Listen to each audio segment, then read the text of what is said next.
प्रदेशमा नेपाली भूत। Hello madam, कहाँ पुग्नुपर्ने हो? कोही लिन आउँदैछन् कि ट्याक्सी चाहिन्छ? कतार बसेको लगभग 20-22 वर्ष भए पनि राजुले ट्याक्सी चलाउन थालेको भने 10 वर्ष पुग्दै थियो। एक दिन कतारको दोहा स्थित एक प्रतिष्ठित एसियन पार्कमा भएको नेपाली सांस्कृतिक कार्यक्रमबाट फर्किँदा करिब मध्यरात भइसकेको थियो। आकाशमा कालो बादल मोडाइरहेको थियो। यस्तो लाग्थ्यो कि अब पानी पर्न मात्रै बाँकी छ। पार्किङबाट राजुले कार निकालेर केही अगाडि बढाउँदा सडक छेउमा एकजना सुन्दर युवती आफ्नो गह्रौँ सुटकेस लिएर उभिरहेकी हुन्छन्। त्यो सुटकेस उनले घरिघरि उचाल्न खोज्छिन्, फेरि नसकेर फेरि भुइँमा राख्छिन्।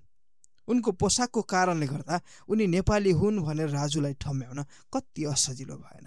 यति मध्यरातमा यो सुटकेस लिएर बस्नुको कारण के होला भन्ने जिज्ञासा उनको मनमै थियो। अनि कार स्लो गर्दै राजुले भन्यो, हेलो मैडम, कहाँ पुग्नुपर्ने हो? कोही लिन आउँदैछन् कि ट्याक्सी चाहिन्छ? राजुको आवाज सुनेर युवती डराउँदै अनि थोरै लजाउँदै बोलिन्, हजुर, होटल मनसुनसम्म जानुपर्ने हो, त्यहाँसम्म पुर्याइदिनुहुन्छ? ए हुन्छ म पुर्याइदिइहाल्छु नि। यति सुनेपछि युवतीले सुटकेस उठाएर सकी नसकी ट्याक्सीमा राख्ने कोसिस गरिरहेकी थिइन्, तर त्यो निकै गह्रौँ भएकोले उठाउन सकिरहेकी थिएनन्। सिमसिमे पानी पर्न सुरु गरिसकेको थियो। घर पुग्न राजुलाई पनि ढिलो हुने भएकाले राजुले भन्यो, पक्नुहोस् म्याडम, म राखिदिन्छु। कारबाट झरेर राजुले सुटकेस बल्ल तल्ल उठाउँछ र डिक्कीमा राख्छ। ती युवती आफूभन्दा सानै भएकाले राजुलाई जिस्किन मन लाग्छ र तिमी सम्बोधन गर्दै कुरा अगाडि बढाउँछ। कम्पनी चेन्ज गर्यो कि बढुवा भयो? यति गह्रौँ सुटकेस बोकेर हिँड्दैछौ। छुट्टा छुट्टै 2वटा सुटकेसमा सामान राखेको भए त यति दुःखै हुन्थेन नि। एउटा मात्रै सुटकेस थियो अनि सबै सामान यसैमा अटाउनु पर्ने पनि थियो। ए ल भइहाल्यो नि त, बस। यति भनेर राजु ट्याक्सीमा बस्दै आफ्नो सिट बेल्ट बाँध्यो। युवती पनि भित्र गएर बसिन्। राजुले कार स्टार्ट गरेर चलाउन थाल्यो। परदेशको ठाउँमा नेपाली भेटिँदा राजुलाई निकै खुसी लागेको थियो। उसलाई बोलिराख्न मन लाग्यो। कति भयो आएको? 2-3 महिना भयो। अनि तपाईँ नि? मेरो त लगभग 20 वर्ष जति हुन लाग्यो। 20 वर्ष? सरकारी जागिर भएको भए त रिटायर हुने बेला पो भएछ। सरकारले जागिर दिएको भए त भइहाल्थ्यो नि, नदिएर त यता आइयो। अब कामै गर्न आएपछि सक्दासम्म गर्नै पर्यो कि कसो? ठिक भन्नुभयो। अनि नेपालमा घर कता? मेरो चितवन। अनि तपाईँको नि? नवलपुर। नजिकै रहेछौँ है। हो त। अनि यस सहरमा कोही नातेदार छन् कि साथी? एकजना साथी छ, मतलब थियो, होइन छ। थियो? छ? मतलब के भन्न खोजेको? कि साथीसँग झगडा पर्यो र? दोस्ती थियो तर अब उसलाई देख्नै मन नलाग्ने भएको हो र? मतलब धोका दियो कि क्या हो उसले? राजुको प्रश्नको वर्षात सुनेर ती युवती थोरै मुस्कान सहित बोलिन्, यस्तै बुझ्नु न, तर मलाई घात गर्ने मान्छेलाई म पनि छोड्दिनँ नि। उनको कुरा सुनेर राजुलाई अचम्म लाग्यो। अघिसम्म डराएर लजाएर बोलिरहेकी युवती फेरि भर्खरै रिसाएकी छ। रिस त नाकको टुप्पैमा छ जस्तो छ नि। अनि घात गर्नेहरूलाई के गर्छौ नि? सरी, अलि यस्तै छु, छिट्टो रिस उठ्छ, तर नचाहिने कुरामा चाहिँ रिसाउँदिन नि। रिसले बुद्धि भ्रष्ट पार्छ के? ओ, अनि घात गर्नेहरूलाई के गर्छौ रे? भन न सुनौँ। म सानो छँदा अरू जस्तै मलाई पनि अँध्यारो र मरेको मान्छे भनेपछि निकै डर लाग्थ्यो। हजुरआमा बित्नु भएको दिन हजुरआमा सुत्ने त्यो अँध्यारो कोठामा घर नजिकैको दाइले थुनिदिनु भएको थियो। म बेसरी डराएको थिएँ।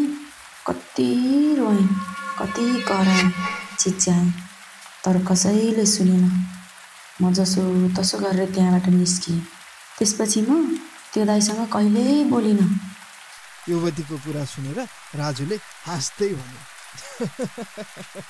केटो अलि चकचके रहेछ, बाल्यकाल हुने नै यस्तै त हो नि, होइन र? अनि त्यो साथीसँग आजभोलि बोलचाल छ कि छैन त नि? नै छैन।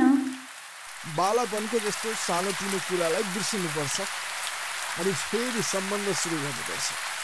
यति भनेर युवतीले फेरि बाहिरको अन्धकार निहाल्न थाल्यो। बाहिर पानी परिरहेको थियो। सडक बत्ती बलेको भए पनि कालो बादल अनि पानीको बर्सातले रातलाई अझै अन्धकार बनाएको थियो। रोक्नुहोस् रोक्नुहोस्, मैले भनेको ठाउँ आइपुग्यो। राजुको तन्द्रा खुल्यो, धन्न आइपुग्यो। ए हो र, ल म सामान निकालिदिन्छु। राजुले होटलतिर हेऱ्यो। होटल केही पुरानो जस्तो देखिन्थ्यो। बाटोबाट हेर्दा कुनै कुनै कोठामा मात्रै बत्ती बलेको थियो। होटलको गेटमा गार्ड पनि थियो। पानी परिरहेको थियो। राजुले कार साइड लगाएर रोक्यो। कार रोक्ने बित्तिकै युवती बाहिर निस्केर सुटकेस निकाल्न थाल्यो। यस्तो लाग्थ्यो कि उनलाई निकै हतार छ। सुटकेस निकै गरुङ्गो भएकोले निकाल्न त के हल्लाउन पनि सकिन। बाहिर निस्कदै राजुले भन्यो, म निकालिदिन्छु।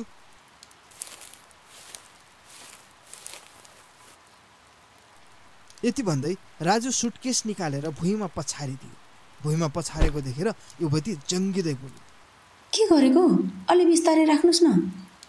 के छ र यसमा? सामानै त होला नि, जिउँदै मान्छे त पक्कै छैन होला। यति भनेर राजु जबरजस्ती मुस्कुराउन खोज्यो ताकि युवतीलाई मजाक गर्दैछ भन्ने लागोस्। राजुलाई हेर्दै युवतीले थोरै नम्र भएर भने, आज कार्यक्रममा फोटो खिच्दा र भिडियो बनाउँदा बनाउँदै मेरो मोबाइलको चार्जै सकिएछ। साथीलाई कल गर्न तपाईँको मोबाइल दिनुहुन्छ? मनमनै नदिउँ जस्तो भएको भए पनि राजुले मोबाइल दियो। केही पर गएर युवतीले कसैलाई फोन गरिन्। 5 मिनटपछि राजु नजिकै आएर भने, तपाईँलाई धेरै धेरै धन्यवाद। एउटा अझै सहयोग गरिदिनुहोस् न है। भन न। मेरो साथीले फोन उठाएनन्, सायद सुतिसकिन् होला।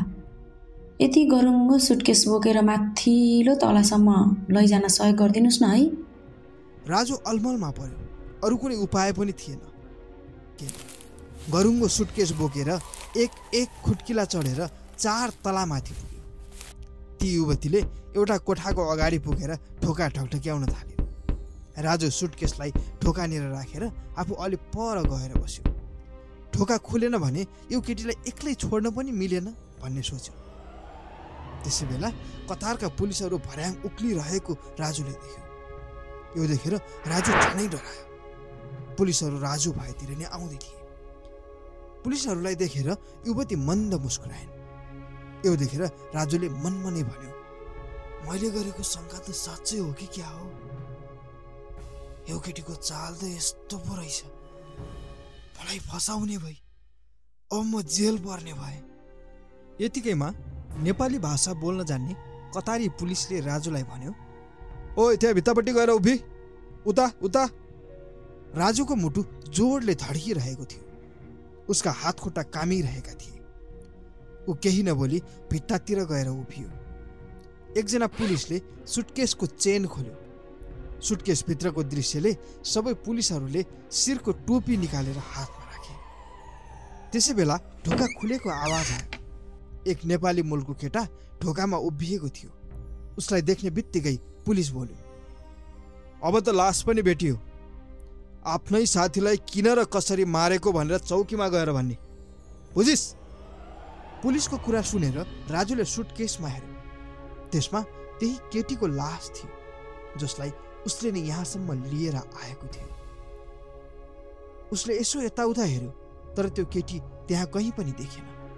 फेरि पुलिसले राजुलाई भन्यो, पुलिसलाई अपराधी समाउन सहयोग गर्नुभएकोमा तपाईँलाई धेरै धेरै धन्यवाद। तपाईँको कारणले आज यो अपराधीलाई प्रमाणसहित समात्न सक्यो। यसले योभन्दा अगाडि 3 जना नेपाली केटीहरूलाई कतार ल्याएर गायब बनाएको छ अरे। हत्या गरेको भन्ने शङ्का हो, तर तपाईँको कारण प्रमाण भने आज मात्र फेला परेको छ। तपाईँको फोन आउने बित्तिकै हामी तुरुन्तै आयौँ। अनि अर्को कुरा, हाम्रो कारणले तपाईँलाई केही अप्ठ्यारो हुने छैन। राजुलाई याद आयो, युवतीले राजुको मोबाइलबाट आफ्नो साथीलाई नभइकन पुलिसलाई फोन गरेकी रहेछिन्। बल्ल राजुलाई ठुक्क भयो। पुलिसले त्यस अपराधीलाई भ्यानमा हालेर लग्यो। राजु केही अगाडि मात्रै पुगेको थियो। अगाडिको ऐनामा उक्त युवतीलाई पछिल्लो सिटमा बसिरहेको राजुले देख्यो। अनि युवती बोलिन्, सहयोगको लागि धेरै धेरै धन्यवाद। अनि कार भाडा त दिन बिर्सेछु, लिनुहुन्न? राजुको होस हवास उठ्छ। उसले एक्कासी कारको ब्रेक हान्छ। त्यसपछि उसले पछाडि फर्केर हेर्दा पछाडि कसैलाई